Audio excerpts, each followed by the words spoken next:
Hello बच्चों, कैसे हो। आज हम पढ़ने जा रहे हैं क्लास 8 साइंस का chapter number 10 reaching the age of adolescence. ये चैप्टर आपके लिए बहुत इंटरेस्टिंग होने वाला है। क्यों इंटरेस्टिंग है मैम? क्योंकि आप इस चैप्टर से खुद की लाइफ को रिलेट कर सकते हो। इस चैप्टर में हम क्या पढ़ने वाले हैं? टीन एज के बारे में। टीन एज कितनी होती है? वही 12 से 18 19 तक की जो एज है, इसे टीन एज कहते हैं। इसके दौरान हमारी बॉडी में कई सारी चेंजेस आते हैं और आप में से ज़्यादातर बच्चे क्या होंगे? टीनेजर्स होंगे। तो ये चैप्टर आपको थोड़ा रिलेटेबल लगेगा और अच्छा लगेगा। आपको बहुत सारी चीज़ें सीखने को मिलेंगे। चलिए चैप्टर स्टार्ट करते हैं। अगर आपने पहले की वीडियोस नहीं देख रखे हैं साइंस के लास्ट 9 चैप्टर्स, तो डिस्क्रिप्शन में आपको प्लेलिस्ट की लिंक मिलेगी, वहाँ से जाके वो चैप्टर्स देख लें। सबसे पहले हम जानेंगे एडोलेसेंस कहते किसको हैं। क्या है डेफिनेशन देख लो पहले। The period of life when the body undergoes changes leading to reproductive maturity is called adolescence. Adolescence period life का वो पीरियड होता है जिसमें एक बच्चा मैच्योर होता है, रिप्रोडक्टिव मैच्योर होता है। रिप्रोडक्टिव मैच्योर कहने का क्या मतलब है?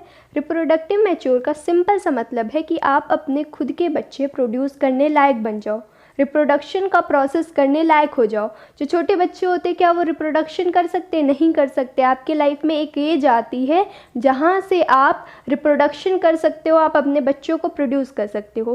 तो एडोलेसेंस वही पीरियड होता है लाइफ का जहाँ पर आपकी बॉडी में कई सारे चेंजेस होंगे और वो चेंजेस आपको क्या बनाएंगे? रिप्रोडक्टिव मैच्योर बनाएंगे, ताकि आप अपने खुद के बच्चे प्रोड्यूस कर पाओ। समझे बात? वो पीरियड क्या कहलाएगी? Adolescence period. अब देखो कितना होता है एडोलेसेंस पीरियड। लगभग 11 साल की उम्र में शुरू हो जाता है और 18 से 19 साल तक रुकता है। तो क्या है एडोलेसेंस का टाइम पीरियड? 11 से लेके 19 साल तक। ये जो एज है 11 से 19, ये एडोलेसेंस पीरियड के नाम से जानी जाती है। एडोलेसेंस जो बच्चे होते हैं उनको टीनेजर्स भी कहा जाता है। आपने ये वर्ड बहुत सुना होगा, टीनेजर ट्रेंडिंग वर्ड है। तो टीनेजर को ही, एडोलेसेंस एज वाले जो बच्चे होते हैं उनको टीनेजर्स ही कहा जाता है। ठीक है, आ जाओ अब बात करते हैं प्यूबर्टी के बारे में। प्यूबर्टी क्या है? जब एडोलेसेंस पीरियड जो मैंने बताया 11 से 18-19 साल तक, उस पीरियड के दौरान आपके बॉडी में जब फिज़िकल चेंजेस आना स्टार्ट हो जाते हैं, तब हम वहाँ से प्यूबर्टी को ऑनसेट समझ लेते हैं कि मतलब अब प्यूबर्टी बच्चे में स्टार्ट हो गई है। क्या बोला मैंने? Physical changes. जैसे क्या होता है, अंडर आर्म्स के नीचे हेयर्स की ग्रोथ होने लगती है, एक उम्र आती है, एक एज आती है प्यूबिक हेयर्स का ग्रोथ होने लगता है, एक एज आती है लड़कियों का चेस्ट एरिया वाइड होता है, बॉयज़ के मूंचेस आने लगते हैं, वाइजेस चेंज होने लगती है। ये सारे जो फिजिकल चेंजेस आने स्टार्ट होते हैं एडोलेसेंस एज के दौरान, तो हम वहाँ से कहते हैं कि प्यूबर्टी की शुरुआत हो गई है। और प्यूबर्टी कब जाके ख़त्म होती है? जब आप इतने मैच्योर हो जाओ कि आप रिप्रोडक्शन प्रोसेस कर सकते हो। क्या समझे? एडोलेसेंस एज का वो पीरियड जब आपकी बॉडी में फ़िज़िकल चेंजेस आने स्टार्ट हो जाएंगे। अभी हम देखेंगे क्या क्या चेंजेस आते हैं। फिज़िकल चेंजेस आने स्टार्ट हो जाते हैं और वो चेंजेस आके जब आपको रिप्रोडक्टिव मैच्योर बना जाते हैं कि अब आप अपने खुद के बच्चे को प्रोड्यूस कर सकते हो, तब प्यूबर्टी ख़त्म हो जाती है। समझे बात? ऑनसेट ऑफ प्यूबर्टी कब होगी? जब आपकी बॉडी में फिजिकल चेंजेस आना स्टार्ट हो जाएंगे। और प्यूबर्टी की एज कब ख़त्म होती है? जब आप एकदम फुल्ली रिप्रोडक्टिव मैच्योर हो जाते हो। समझे बात? अब हम देखेंगे क्या क्या चेंजेस आते हैं हमारी बॉडी में ड्यूरिंग प्यूबर्टी। क्या क्या चेंजेस आते हैं? सबसे पहला चेंज है इंक्रीज इन हाइट। गर्ल्स की भी हाइट इंक्रीज़ होती है, बॉयज़ की भी हाइट इंक्रीज़ होती है। इनिशियली शुरू में क्या होता है, गर्ल्स की हाइट बहुत तेज़ी से बढ़ती है और एक स्टेज पे आके रुक जाती है। वहीं बॉयज़ की हाइट बढ़ना थोड़े लेट एज में स्टार्ट होती है और वो काफ़ी लंबे होते हैं। तो क्या होता है बेसिकली कि गर्ल्स की हाइट इनिशियली काफ़ी तेज़ बढ़ती है और उसके बाद उनकी ग्रोथ स्लो हो जाती है। बॉयज़ में क्या होता है कि शुरू में तो बॉयज़ की हाइट नहीं बढ़ती, लेकिन अचानक से उनकी हाइट बढ़ेगी। एकदम ग्रेजुअल चेंज होता है, इमीडिएट चेंज होता है। तो लोगों को लगता है इतना लंबा कैसे हो गया लड़का। ठीक है। और दूसरा चेंज क्या आता है? Changes in body shape. Body shape जो प्यूबर्टी का एज है उसमें बॉडी शेप में चेंजेस आने लगते हैं। किस तरीके से? जो गर्ल्स और बॉयज़ दोनों की बात है, चेस्ट एरिया थोड़ा सा इंक्रीज़ होने लगता है, गर्ल्स में भी बॉयज़ में भी। लड़कियों में क्या होता है, जो कमर के नीचे का हिस्सा है, वेस्ट के नीचे का हिस्सा, वो उसमें भी काफ़ी ग्रोथ आता है। तो क्या देखा हमने? बॉडी शेप में चेंजेस हुए। गर्ल्स बॉयज़ दोनों के जो चेस्ट एरिया है वो इंक्रीज़ होंगे और बॉयज़ में, गर्ल्स में क्या होता है, उनके जो वेस्ट का नीचे, कमर के नीचे का हिस्सा है, वो वाइड होना शुरू हो जाता है। तीसरा चेंज होता है वॉइस में। वॉइस चेंजेस ज़्यादातर बॉयज़ में देखने को मिलते हैं, गर्ल्स में वॉइस चेंज ज़्यादा नहीं होता है। आपने अक्सर सुना होगा जो 15-16 साल के बच्चे होते हैं उनकी आवाज़ अचानक से ही बदल जाती है। पहले वो मीठा मीठा बोल रहे होते हैं और थोड़े टाइम बाद उनकी आवाज़ बहुत डीप हो जाती है, गहरी हो जाती है। तो वो क्यों होता है? क्योंकि वो प्यूबर्टी एज में पहुंच चुके होते हैं। प्यूबर्टी एज के दौरान उनका जो वॉइस बॉक्स है, लैरिंक्स, वॉइस बॉक्स को लैरिंक्स भी कहा जाता है, ये है आपका वॉइस बॉक्स, यहीं से आवाज़ प्रोड्यूस होती है, वॉइस बॉक्स से ही आवाज़ प्रोड्यूस होती है। तो वो ग्रो होना स्टार्ट हो जाता है। लड़कियों में थोड़ा कम ग्रो होता है, बॉयज़ में ज़्यादा ग्रो कर जाता है लैरिंक्स। इसकी वजह से उनकी आवाज़ काफ़ी अनप्लीजेंट साउंड करती है, फिर डीप हो जाती है। लड़कों में तो कुछ कभी कभी ऐसा होता है कि कुछ लड़कों में वॉइस बॉक्स विजिबल भी हो जाता है इस तरीके से। बहुत सारे लड़कों का देखा होगा आपने, ये गला ऊपर से उठा हुआ महसूस होता है। क्यों? क्योंकि उनके वॉइस बॉक्स कुछ ज़्यादा ग्रो कर गए होते हैं और वो विजिबल हो जाते हैं। ये जो उठा हुआ पोर्शन है गले में, इसको कहते हैं हम एडम्स एप्पल। क्या कहा जाता है इसको? Adam's apple. ठीक है। एक और चीज़ ध्यान रखनी है, लड़कियों की जो आवाज़ होती है गर्ल्स की, वो हाई पिच्ड होती है, हाई पिच्ड, और बॉयज़ की आवाज़ जो होती है वो डीप होती है। समझी बात? ये जो एडम्स एप्पल दिख रहा है आपको, इसके बारे में एक कहानी सुनाते हैं। क्या मैम फालतू में क्या कहानी सुनाने जा रही हैं? पढ़ाई कराइए। अरे यार रुको तो, सुन तो लो, बड़ी मज़ेदार कहानी है। ये जो एरिया है गले का उठा हुआ बॉयज़ में, इसको एडम्स एप्पल क्यों नाम दिया गया? इसके पीछे कहानी है, बाइबल की स्टोरी है। कहानी रियल नहीं है, ये बस कहावतें होती हैं ना, लोग बना देते हैं कहानियाँ, तो असली मत समझ लेना।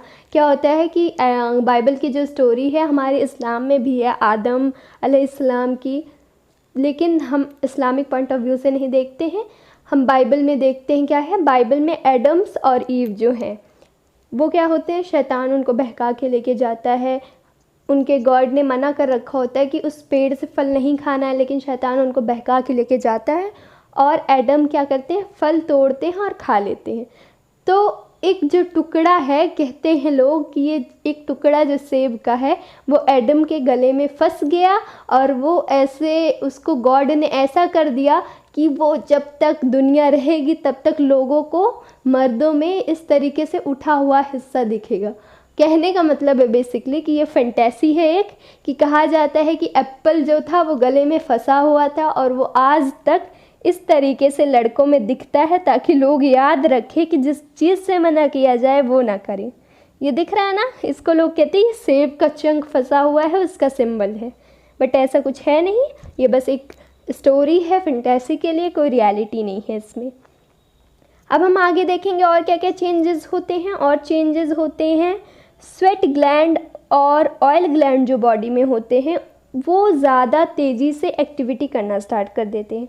स्वेट ग्लैंड क्या होते हैं? बॉडी के वो ग्लैंड्स, वो पोर्शन जहाँ से पसीना निकलता है। तो स्वेट ग्लैंड से ज़्यादा एक्टिविटी होने लगती है और प्यूबर्टी एज के दौरान बहुत ज़्यादा पसीने वगैरह आते हैं। ऑयल ग्लैंड की भी एक्टिविटी तेज़ हो जाती है। एक चीज़ ध्यान रखना, ऑयल ग्लैंड को सेबेसियस ग्लैंड भी कहा जाता है। ऑयल ग्लैंड को सेबेसियस ग्लैंड भी कहते हैं। तो इस ऑयल ग्लैंड में भी काफ़ी एक्टिविटी हो जाती है और ऑयल बॉडी पे निकलना स्टार्ट हो जाता है, जिसकी वजह से पिंपल वाली प्रॉब्लम आती है।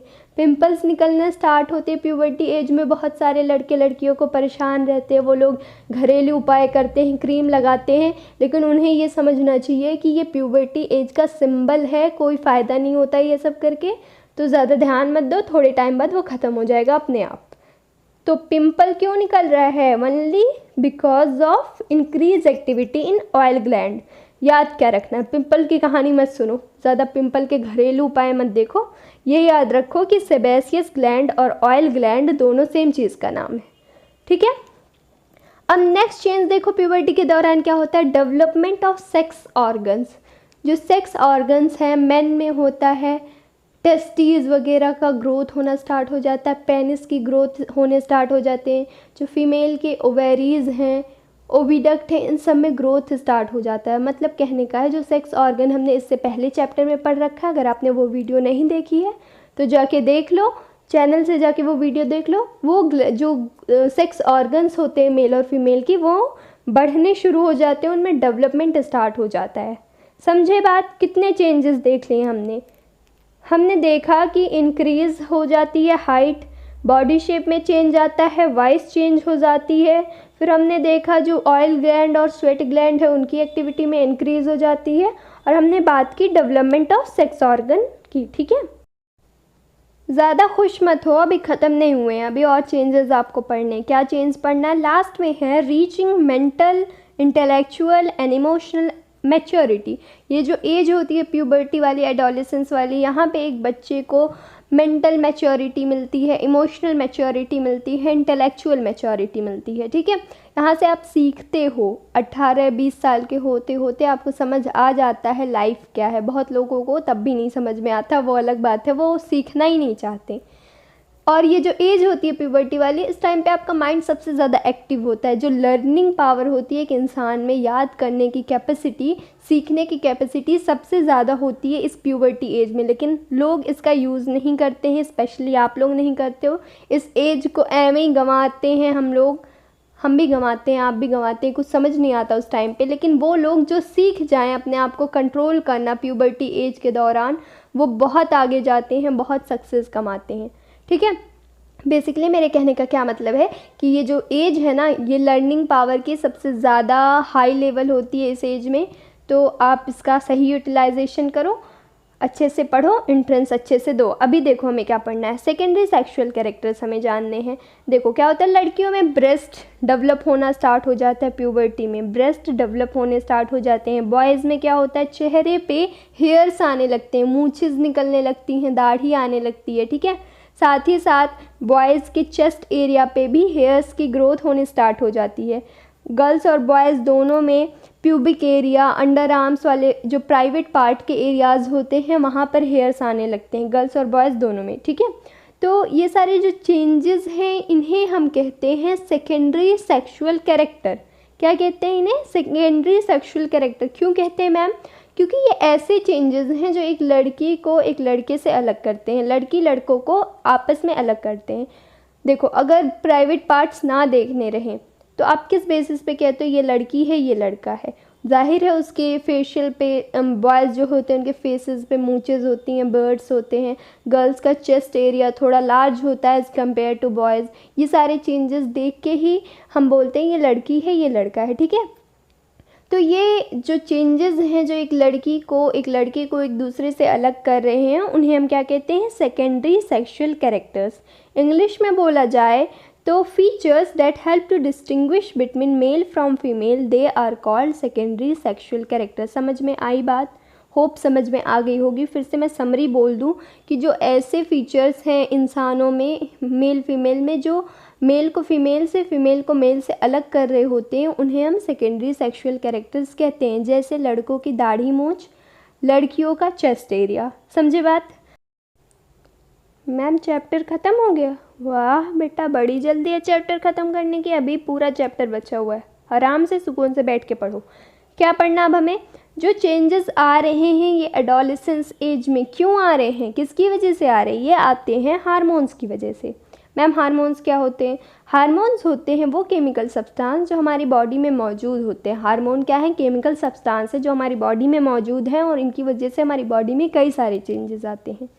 ये हार्मोन्स जो होते हैं रिलीज़ होते हैं एंडोक्राइन ग्लैंड से। हमारी बॉडी में बहुत सारे एंडोक्राइन ग्लैंड्स हैं। अभी आप चैप्टर के आगे पढ़ोगे क्या क्या एंडोक्राइन ग्लैंड्स हैं, वहाँ से रिलीज़ होते हैं ये हार्मोन। एंडोक्राइन ग्लैंड का एक और नाम है डक्टिलस ग्लैंड। डक्टिलस ग्लैंड, बस ग्लैंड का मतलब ये समझो कि एक ऐसी जगह है जहाँ से हार्मोन रिलीज़ हो रहा है। ग्लैंड एक जगह है। ठीक है, अब देखो जो मेन चीज़ हमें पढ़नी है, क्या पढ़नी है? जब बॉयज़ होते हैं, जो बॉयज़ लड़के होते हैं, उनकी बॉडी में जो चेंजेस आते हैं वो किसकी वजह से आते हैं? कौन से हार्मोन की वजह से? मेल हार्मोन की वजह से। मेल हार्मोन को टेस्टोस्टेरोन हार्मोन भी कहा जाता है। कहाँ से रिलीज़ होते हैं? ये टेस्टीज से रिलीज़ होते हैं। इसके पहले हमने चैप्टर में पढ़ा है कि रिप्रोडक्टिव ऑर्गन है। टेस्टीज क्या है? एक मेल रिप्रोडक्टिव ऑर्गन है जहाँ से स्पर्म रिलीज़ होता है। लेकिन यहाँ पर टेस्टीज एक एंडोक्राइन ग्लैंड है जहाँ से एक हार्मोन रिलीज़ हो रहा है। हार्मोन का नाम है मेल हार्मोन या टेस्टोस्टेरोन हार्मोन। बॉयज़ में जितने भी चेंजेस आ रहे थे, दाढ़ी निकल रही है, मूंछेस निकल रहे थे, चेस्ट पे हेयर आ रहे थे, पेनिस में ग्रोथ हो रहा था, ये सारे क्यों हो रहे हैं? इसी हार्मोन की वजह से, मेल हार्मोन की वजह से हो रहे हैं। ठीक है, आगे देखो अब गर्ल्स में क्यों चेंजेस आते हैं, गर्ल्स में कौन सा हार्मोन एक्टिव होता है, ओवेरीज। याद है इसके पहले चैप्टर में हमने पढ़ा है, ओवेरीज एक फीमेल रिप्रोडक्टिव ऑर्गन है जहाँ से एग प्रोड्यूस होता है। अब वो ओवेरी यहाँ पे प्रोड्यूस कर रहा है फीमेल हार्मोन। फीमेल हार्मोन को एस्ट्रोजन हार्मोन भी कहते हैं। Female hormone is also known as oestrogen hormone.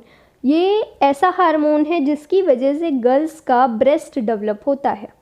Girls का जो चेस्ट एरिया होता है, जो हमने चेंजेस देखे कि उनके चेस्ट एरिया में चेंजेस आते हैं, ब्रेस्ट डेवलप होता है, किसकी वजह से हो रहा है, फीमेल हार्मोन या एस्ट्रोजन हार्मोन की वजह से।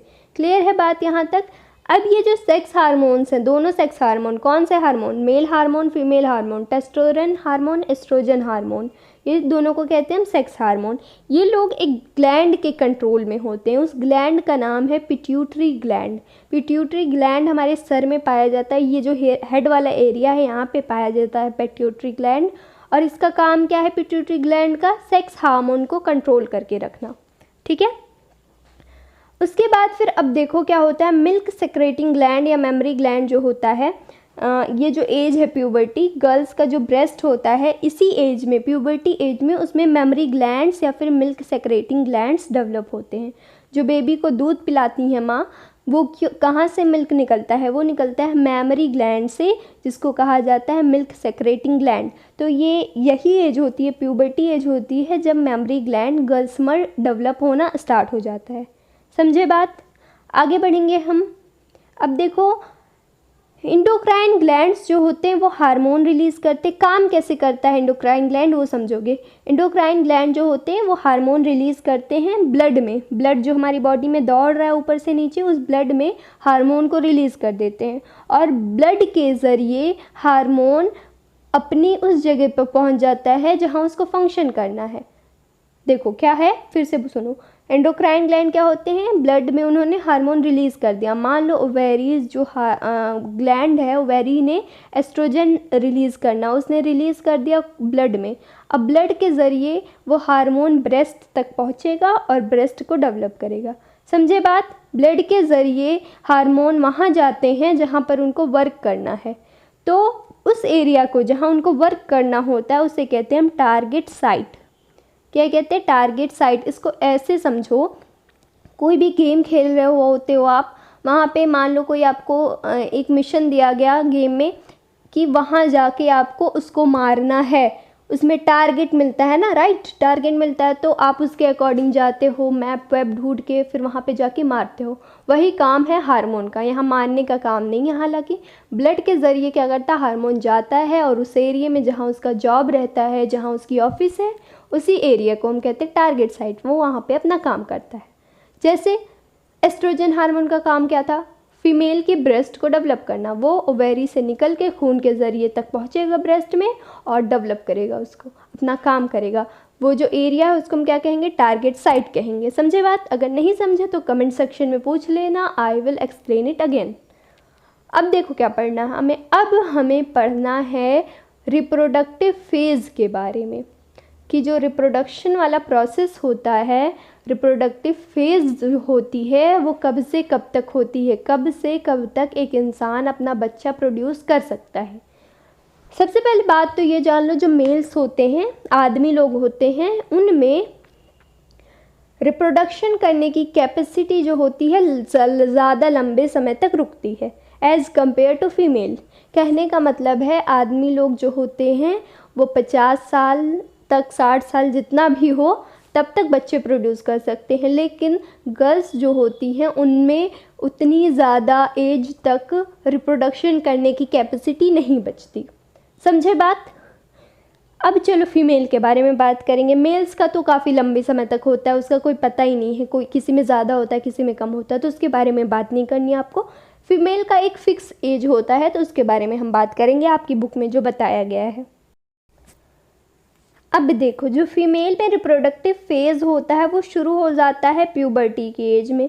लगभग 10 से 13 साल की उम्र तक लड़कियों में रिप्रोडक्टिव फेज़ स्टार्ट हो जाता है। कहने का मतलब उस एज से वो अपने बच्चे प्रोड्यूस करने लायक हो जाती हैं। और जनरली कब तक रहता है ये रिप्रोडक्टिव फेज़ उनका? 45 से 50 साल तक। सिंपल भाषा में कहें तो 45 से 50 साल के बाद वो इस लायक नहीं होती हैं कि वो अपना बेबी प्रोड्यूस कर सके। समझे बात? तो टाइम पीरियड याद रखना है, 10 से 13 साल के बीच में वो मैच्योर हो जाती हैं, बच्चे प्रोड्यूस करने लायक हो जाती हैं, और 45 से 50 साल की उम्र तक पहुंचते पहुंचते उनका जो रिप्रोडक्शन का कैपेसिटी है वो ख़त्म हो जाता है। अब हमें कहानी जाननी है मेंस्ट्रुएशन की, कि लड़कियों में पीरियड्स क्यों आते हैं। देखो, हमने पहले चैप्टर में पढ़ रखा है ना, इससे पहले वाले में, कि फीमेल में कितनी ओवेरीज होती हैं? 2 ओवेरीज होती हैं। ओवेरीज का काम क्या है? एग प्रोड्यूस करना। तो हर 28 या 30 दिन पर फीमेल की जो ओवेरीज हैं, दोनों में से कोई एक ओवेरी क्या करती है? एग को प्रोड्यूस करती है। जब एग प्रोड्यूस होता है उस दौरान जो फीमेल का यूटेरस है, यूटेरस बोले तो बच्चेदानी, वो क्या होता है? जिस दौरान एग प्रोड्यूस हुआ उस दौरान यूटेरस काफ़ी ज़्यादा उसमें वॉल्स की डेवलपमेंट हो जाती है, मतलब वो गद्दीदार बनने लगता है, मसल डेवलप होते हैं, उसमें काफ़ी सारा ब्लड लगता है। सिंपल सी भाषा में कहें तो वो यूटेरस जो होता है एग प्रोड्यूस होने के बाद ये तैयारी करता है कि अब बेबी आने वाला है, बेबी को अब इस यूटेरस में रहना है 9 महीने के लिए, इसलिए वो अपने आप को तैयार रखता है, खूब गद्दीदार बिस्तर लगाता है बेबी के लिए। बिस्तर का मतलब है मसल्स होते हैं वो, और ब्लड होता है, ठीक है। तो वो एकदम पूरी तैयारी कर लेता है कि अब तो बेबी आने वाला है, अब यहाँ पे 9 महीने रहेगा। लेकिन फिर क्या होता है? देखो, अब एग प्रोड्यूस है, ओविडक्ट में रखा हुआ है, उस दौरान अगर कि फीमेल के अंदर कोई स्पर्म आया, सिर्फ अकेले एग से तो बेबी प्रोड्यूस नहीं होगा, स्पर्म चाहिए होगा उसको, मेल से स्पर्म चाहिए होगा। तो उस लड़की का अगर किसी से इंटरकोर्स हुआ, उस फीमेल का किसी से इंटरकोर्स हुआ और उसकी बॉडी में स्पर्म आता है, तो उस दौरान क्या होगा? स्पर्म और एग मिलेंगे, आपस में फर्टिलाइज होंगे और जाके यूटेरस में रह जाएंगे 9 महीने के लिए। उसी को हम कहते हैं प्रेगनेंसी। समझे बात? पहला सिचुएशन क्या था? पहली सिचुएशन क्या थी? एग थी, एग प्रोड्यूस हुआ, स्पर्म मिला, उससे स्पर्म एग आपस में मिले और जाके यूटेरस में 9 महीने के लिए बेबी बन के रहते हैं, उसी को हम कहेंगे प्रेगनेंसी। लेकिन एक दूसरी सिचुएशन तब होती है जब लड़की का फीमेल का किसी के साथ इंटरकोर्स नहीं हुआ। कहने का मतलब है उसको कोई स्पर्म सेल मिला ही नहीं। तो उस दौरान क्या होता है? जो यूटेरस ने इतनी तैयारी कर रखी है, मसल्स के बिस्तर लगा रखे हैं बेबी के लिए, इतने गद्दीदार बिस्तर लगा के रखा हुआ, अब वो खफा हो जाता है। यूटेरस खफा हो गया, यार बेबी तो आया ही नहीं, क्योंकि स्पर्म नहीं आया, फीमेल की बॉडी के अंदर स्पर्म नहीं आया, तो एग से तो बेबी प्रोड्यूस नहीं होगा। तो खफा हो जाता है यूटेरस, और क्या करता है? जितना बिस्तर उस्तर लगा के रखा था, यार असली बिस्तर मत समझ लेना तुम लोग, वो मसल की बात बोल रही, मैं समझाने के लिए बिस्तर बिस्तर बोल रही हूँ, ठीक। तो वो मसल वसल जो ब्लड होता है उठा के फेंक देता है। क्या होता है? मसल, ब्लड, एग, इनफैक्ट जो एग प्रोड्यूस हुआ था उसको उठा के फेंक देता है। फेंकता कैसे है?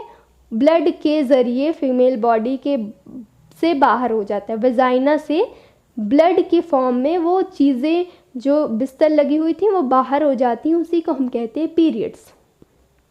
क्या कहते हैं? पीरियड्स, और उसको साइंटिफिक लैंग्वेज में कहा जाता है मेंस्ट्रुएशन। समझे बात? क्यों होता है मेंस्ट्रुएशन, क्यों होती है पीरियड? बस इसीलिए क्योंकि जब फीमेल बॉडी में कोई स्पर्म नहीं जाता और एग प्रोड्यूस हुआ है, यूटेरस में इतनी तैयारी हो रखी है, अब यूटेरस को जब बेबी नहीं मिला तो वो किस काम का, वो मसल किस काम का, वो सब जो तैयारियां हो रखी थी किस काम की, वो यूटेरस वो सब उठा के बाहर फेंकता है थ्रू वेजाइना, ब्लड के फॉर्म में। उसी को हम कहते हैं पीरियड, और उसी को कहा जाता है मेंस्ट्रुएशन। समझे बात? मेंस्ट्रुएशन लगभग 28 से 30 दिन में एक बार आता है। हर 28-30 दिन में नॉर्मल लड़की में, अगर उसको कोई दिक्कत नहीं है तो हर 28 से 30 दिन में एक बार उसको मेंस्ट्रुएशन आएगा। जो पहली मेंस्ट्रुएशन स्टार्ट होती है जब प्यूबर्टी एज स्टार्ट होती है और पहली बार किसी लड़की को मेंस्ट्रुएशन आए, किसी पहली बार पीरियड्स आए, तो उस पीरियड को कहा जाता है मेनार्क। जो फर्स्ट मेंस्ट्रुएशन होती है एक फीमेल के अंदर, एक बच्चे के अंदर, वो होती है मेनार्क। उसको क्या कहा जाता है? मेनार्क। तो इस वाले टर्म को याद रखना, the first menstruation begins at puberty and termed as menarche. और जब 45 या 50 ईयर की एक औरत हो जाती है और उसका मेंस्ट्रुएशन साइकिल स्टॉप होने लगता है, तो जब मेंस्ट्रुएशन साइकिल स्टॉप हो जाता है, लास्ट मेंस्ट्रुएशन आता है, उसको कहा जाता है मेनोपॉज। समझे बात? जब पीरियड्स आना शुरू हुए हैं, वो 12-13 साल की लड़की है अभी, उसको क्या कहोगे? मेनार्क कहोगे। और जब मेंस्ट्रुएशन ख़त्म होने लगता है 45-50 साल की औरतों में, तो उसको कहा जाता है मेनोपॉज। समझे बात?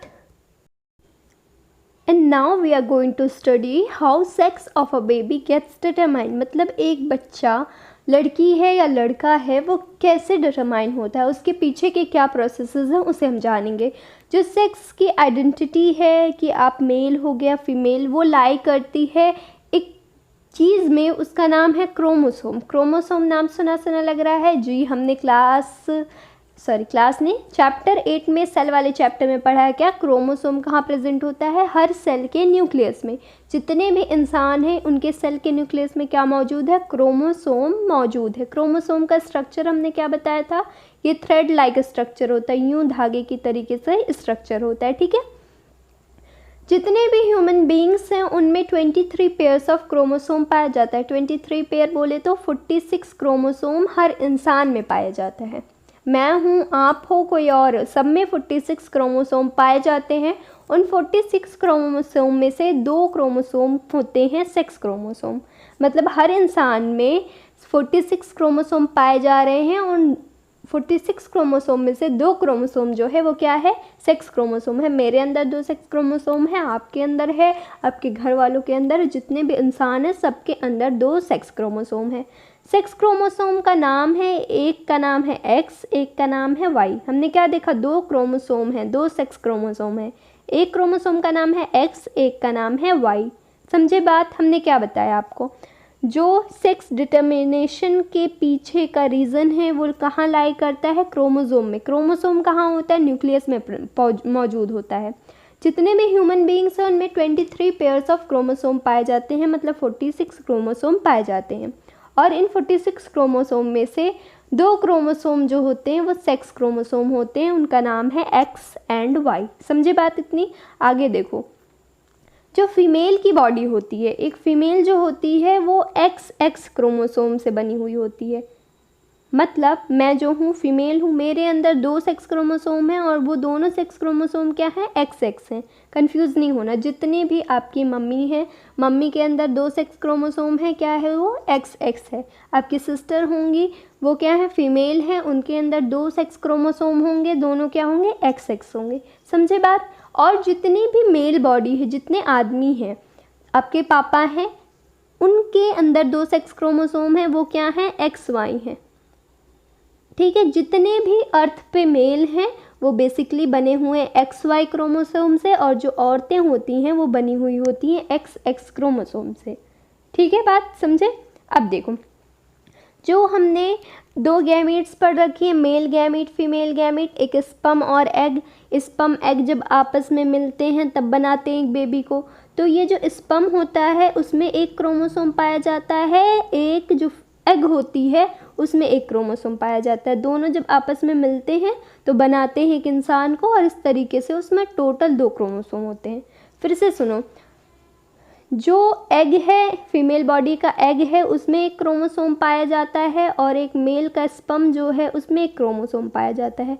जब दोनों आपस में मिलते हैं, फर्टिलाइज होते हैं, तो उसी तरीके से जो बॉडी है हमारी इंसानों की, उसमें 2 क्रोमोसोम आते हैं। समझे बात? जो गैमीट्स होते हैं उनमें एक पाए जाते हैं, दोनों आपस में जुड़ते हैं तो 2 क्रोमोसोम बनते हैं। अब यहीं से समझना है आपको कैसे कोई लड़का बनता है और कैसे कोई लड़की बनती है।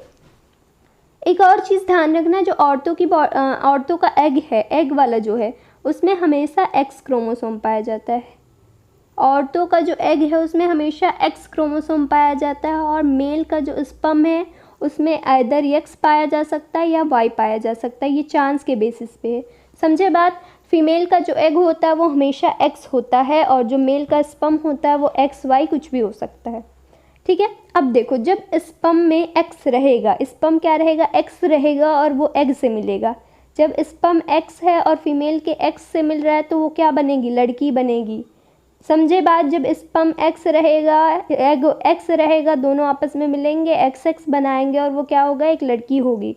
वहीं दूसरी तरफ अगर स्पर्म में वाई है और वो एक्स से मिल रहा है, औरत वाला, तो हमेशा एक्स रहेगा। तो जब एक्स वाई मिलते हैं तो क्या बनते हैं, मेल बनते हैं। हमने देखा मेल में क्या होता है, एक्स वाई मिल होता है। समझे बात यार, कंफ्यूज नहीं होना आप लोग। मैं समरी बता देती हूँ एक बार। देखो, हर इंसान में 2 क्रोमोसोम होते हैं, 2 सेक्स क्रोमोसोम होते हैं। वो 2 सेक्स क्रोमोसोम कहाँ से आते हैं, एक स्पर्म से आता है, एक एग से आता है। ठीक है, एग में हमेशा एक्स क्रोमोसोम होगा, क्योंकि औरतों की जो बॉडी है वो एक्स एक्स से बनी हुई है। किससे बनी हुई है, एक्स एक्स से। तो एग में हमेशा एक्स क्रोमोसोम होता है, और मेल वाला जो है उसमें एक्स भी हो सकता है, वाई भी हो सकता है। तो जब एक्स एक्स क्रोमोसोम आपस में मिलते हैं तो वो एक लड़की की बॉडी बनाते हैं, और जब एक्स वाई आपस में मिलते हैं तो क्या बनाते हैं, वो लड़का बनाते हैं। समझे बात, क्लियर होगा आई होप। यहाँ से आगे बढ़ेंगे हम। चलो अब आ जाओ उस टॉपिक पे जो हमने छोड़ रखा था, इंडोक्राइन ग्लैंड्स। जो कितनी बॉडी में हमारे ग्लैंड्स हैं और उनसे कौन कौन सा हार्मोन सेक्रेट होता है। सबसे पहले आपको बताया गया है पिट्यूटरी ग्लैंड के बारे में। आपको याद होगा पिट्यूटरी ग्लैंड का नाम सुना है हमने पहले, अभी जस्ट हमने क्या पढ़ा, पिट्यूटरी ग्लैंड ही सेक्स हार्मोन्स को कंट्रोल करता है। जो मेल हार्मोन और फीमेल हार्मोन है उसको कौन कंट्रोल कर रहा था, पिट्यूटरी ग्लैंड कर रहा था। इसके अलावा इसका दूसरा काम है ग्रोथ हार्मोन को सेक्रेट करना। ग्रोथ हार्मोन को कौन सेक्रेट करता है, पिट्यूटरी ग्लैंड सेक्रेट करता है। आपको लोकेशन याद रखनी है, पिट्यूटरी ग्लैंड कहाँ पे पाया जाता है, हेड में। कौन सा हार्मोन सेक्रेट कर रहा है, ग्रोथ हार्मोन। ग्रोथ हार्मोन किसके लिए रिस्पॉन्सिबल होता है, बॉडी की ग्रोथ के लिए। ठीक है, दूसरा क्वेश्चन पे आ जाओ। दूसरा ग्लैंड है थायराइड ग्लैंड। ये जो गले में दिख रहा है, कहाँ पाया जाता है, थ्रोट एरिया में पाया जाता है। इसका नाम है थायराइड ग्लैंड। थायराइड ग्लैंड से सेक्रेट होता है थायरॉक्सिन हार्मोन। बेटा बहुत इंपॉर्टेंट टॉपिक है, ये याद रखना कौन सा हार्मोन कहाँ सेक्रेट हो रहा है और उसकी लोकेशन क्या है। थायराइड ग्लैंड, फिर से रिपीट करते हैं, थायराइड ग्लैंड कहाँ है, थ्रोट में है। कौन सा हार्मोन सेक्रेट हो रहा है, थायरॉक्सिन हार्मोन। थायरॉक्सिन हार्मोन की कमी की वजह से इंसानों में एक बीमारी होती है जिसको कहते हैं ग्वाइटर। ये गला वाला जो पोर्शन है, नेक एरिया, ये स्वेल कर जाता है। अगर थायरॉक्सिन हार्मोन की कमी हुई आपकी बॉडी में तो आपका नेक जो है स्वेल कर जाएगा। ठीक है, और थायरॉक्सिन हार्मोन की सेक्रेशन में कमी क्यों आती है, lack of iodine. Thyroxine hormone release होने के लिए आयोडीन की बहुत ज़रूरत होती है। आयोडीन कहाँ पाया जाता है, मछली में, नमक में। तो जब इसकी कमी होगी बॉडी में तो थायरॉक्सिन हार्मोन सही से सेक्रेट नहीं होगा और आपको एक बीमारी हो सकती है ग्वाइटर की। हमने याद क्या क्या रखना है इस स्लाइड से, क्या क्या याद रखना है। पिट्यूटरी ग्लैंड क्या करता है, सेक्स हार्मोन्स को कंट्रोल करता है। पिट्यूटरी ग्लैंड से ग्रोथ हार्मोन सेक्रेट होता है जो कि ग्रोथ के लिए रिस्पॉन्सिबल है। पिट्यूटरी ग्लैंड कहाँ पे मौजूद है, वो हेड एरिया में मौजूद होता है। फिर हमने क्या याद रखना है, थायराइड ग्लैंड कहाँ मौजूद होता है, थ्रोट में मौजूद होता है। थायराइड ग्लैंड से कौन सा हार्मोन सेक्रेट होता है, थायरॉक्सिन हार्मोन। थायरॉक्सिन हार्मोन की कमी की वजह से कौन सा बीमारी होती है, कौन सी, ग्वाइटर होती है। और ग्वाइटर को ख़त्म करने के लिए या थायरॉक्सिन के बैलेंस को सही करने के लिए हमें क्या चाहिए होता है, आयोडीन चाहिए होता है। समझे बात, आगे बढ़ेंगे हम। नेक्स्ट हमारा ग्लैंड है पैनक्रियाटिक ग्लैंड। ये जो येलो वाला पोर्शन दिख रहा है ये कहते हैं पैनक्रियाटिक ग्लैंड। पैनक्रियाटिक ग्लैंड से सेक्रेट होता है इंसुलिन, इंसुलिन हार्मोन। ठीक है, अब ये इंसुलिन हार्मोन क्या करता है, जब बॉडी में इंसुलिन हार्मोन की कमी होगी तो उसकी वजह से डायबिटीज़ होता है इंसान को। जो शुगर कहते हैं कि इनको शुगर है, उनको शुगर है, क्यों होता है, क्योंकि उनकी बॉडी में इंसुलिन की कमी हो जाती है। ये पैनक्रियाटिक ग्लैंड सही से इंसुलिन को सेक्रेट नहीं कर रहा होता है। ठीक है, फिर आपका नेक्स्ट हार्मोन है एड्रेनल ग्लैंड। एड्रेनल ग्लैंड से सेक्रेट होता है एड्रेनलिन हार्मोन। ये हार्मोन किसके लिए रिस्पॉन्सिबल है, जब आपकी बॉडी में स्ट्रेस होता है, आपको कोई टेंशन हो रही होती है, गुस्सा आया हुआ होता है, तो उस टाइम पे जो बॉडी की एक्टिविटीज़ होती हैं, संभालने का काम जो होता है वो किस हार्मोन का होता है, इसी एड्रेनलिन हार्मोन का होता है। तो ये हमारी बॉडी को हेल्प करता है स्ट्रेस मैनेज करने में, ये हार्मोन। ठीक है, इसके अलावा एड्रेनल ग्लैंड जो है ये क्या करता है, हमारी बॉडी में सॉल्ट बैलेंस को मेंटेन करता है। जो ब्लड है हमारा, वहाँ पे सॉल्ट बैलेंस को कौन मेंटेन करता है, यही एड्रेनल हार्मोन। ठीक है, क्लियर है यहाँ तक, आगे बढ़ेंगे। अब कौन सा हार्मोन, ये जो लास्ट के 2 बचे हुए हैं, ओवेरी वाला, हमने देखा ना ओवेरी से क्या रिलीज़ होता है, एस्ट्रोजन हार्मोन, जिसको फीमेल हार्मोन के नाम से जाना जाता है। और ये टेस्टीज़ है, टेस्टीज़ से हमने देखा मेल हार्मोन या टेस्टोस्टेरोन हार्मोन रिलीज़ होता है। तो ये जितने भी हार्मोन्स हैं, इनके ग्लैंड्स को और हार्मोन्स को आपको याद रखना है, उनके फंक्शन याद रखने हैं। अब हमें जानना है मेटामॉर्फोसिस प्रोसेस के बारे में। मेटामॉर्फोसिस प्रोसेस हमने पढ़ रखा है, लास्ट चैप्टर में क्या देखा था।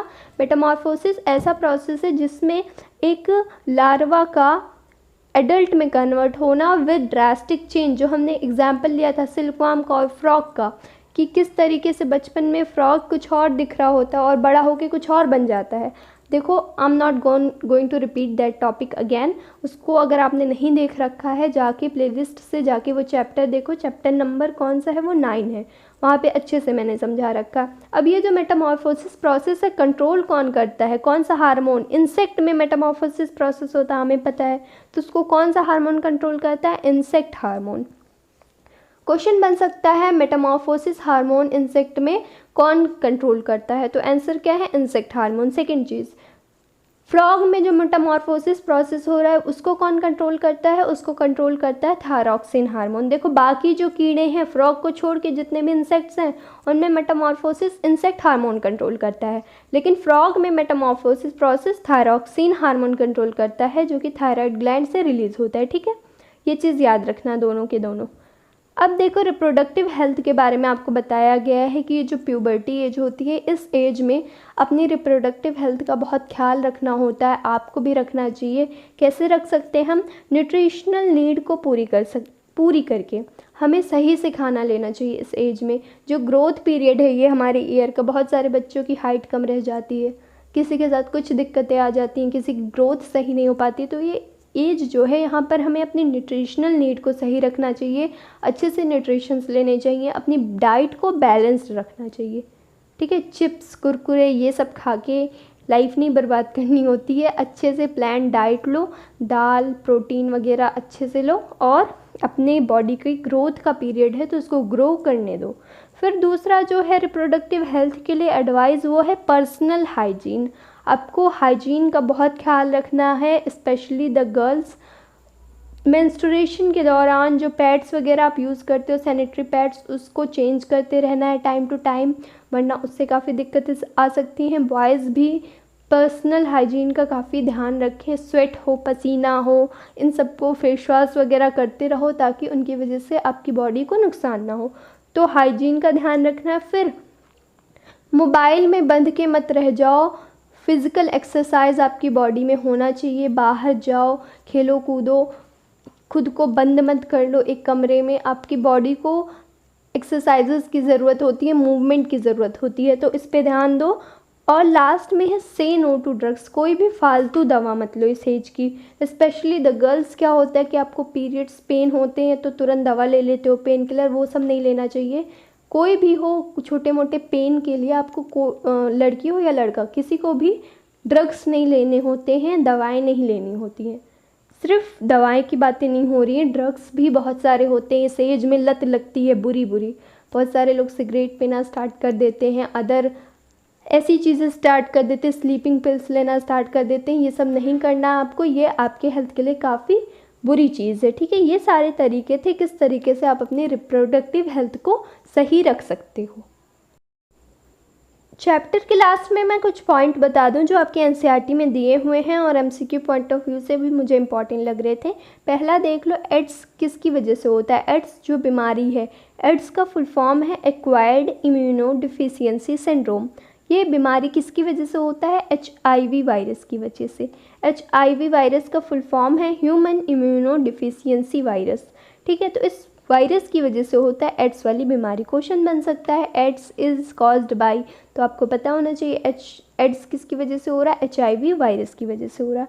फिर एक और चीज़, जो इंडिया में लीगल एज है मैरिज की, बॉयज़ के लिए 21 ईयर्स है, गर्ल्स के लिए 18 ईयर्स। अभी बात हो रही थी कि गर्ल्स के लिए भी जो एज है ये मैरिज वाली, वो बढ़ा देनी चाहिए। अभी भी डिबेट चल रही है, तो ऐसा कोई न्यूज़ नहीं आया है अभी तक कि एज बढ़ी या नहीं। तो आपको यही पढ़ के रखना है कि बॉयज़ की लीगल एज 21 ईयर्स है, गर्ल्स की जो लीगल एज है मैरिज की वो 18 साल है। ठीक है, 18 ईयर्स है। ये था पूरा चैप्टर हमारा। अगर आपको कोई भी डाउट होता है, do ask in comment section. साथ ही साथ टेलीग्राम चैनल ज्वाइन कर लीजिए, वहाँ पर आपको notes, important questions, previous year questions के PDF मिल जाएंगे। This was all for today. Thank you everyone. Do like and subscribe.